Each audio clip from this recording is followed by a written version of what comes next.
আসসালামু আলাইকুম, আমি রায়হান। ফটোশপ টিউটোরিয়ালে আপনাকে স্বাগতম। এই পর্বে দেখাবো ইরেজার টুলের ব্যবহার। ইরেজার টুলের কাজ হলো কোনো কিছু মোছার কাজে ব্যবহৃত হয়। সেক্ষেত্রে আমরা ইরেজার টুলে যদি চলে যাই, সেক্ষেত্রে আমরা এই ধরনের অপশন এখানে পাবো। এখানে আমরা যদি যাই, সেক্ষেত্রে দেখবো আমরা ব্রাশ টুলে যে সেটিংগুলো আমরা দেখেছিলাম, এখানেও সেম সেটিংটা আপনারা পাবেন।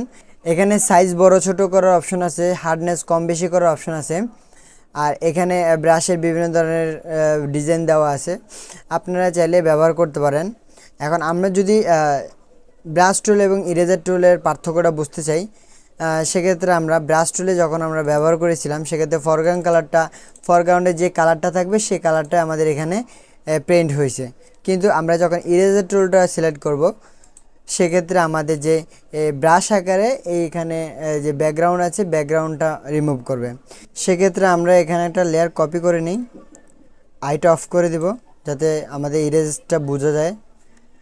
এখন আমরা এখানে হার্ডনেসটা বাড়াই দিব এবং সাইজটা একটু ছোট করে দিব। এখন আমরা যদি ইরেজ করার চেষ্টা করি, সেক্ষেত্রে আমরা বুঝতে পারবো আমরা কীভাবে ইরেজ করলাম।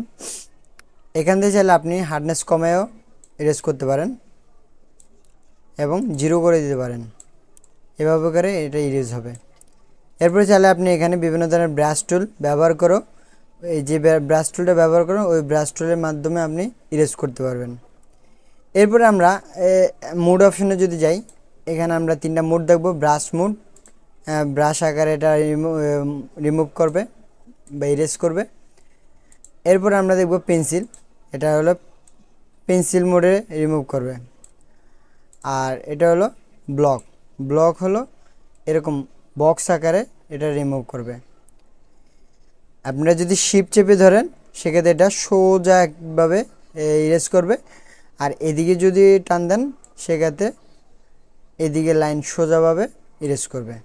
এটা হলো ব্লকের কাজ।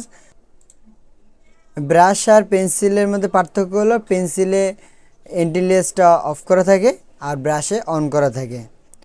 যেমন আমরা পেন্সিলটা যদি সিলেক্ট করি, সেক্ষেত্রে আমরা দেখব, একটু জুম করি, সেক্ষেত্রে আমরা দেখব কাটা কাটা আছে এখানে। আর যদি ব্রাশটা সিলেক্ট করি, সেক্ষেত্রে আমরা দেখব এখানে এটা কাটা কাটা না, এটার এজটা খুবই শার্প। এটা হলো ব্রাশ এবং পেন্সিলের মধ্যে পার্থক্য। এরপরে আমাদের অপাসিটি আছে, ফ্লো আছে, এই কাজগুলো সম্পর্কে আপনারা ভালোই জানেন। তো এইভাবে করে ইরেজ টুলটা মূলত কাজ করে।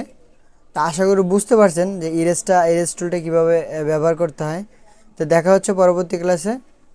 আল্লাহ হাফিজ।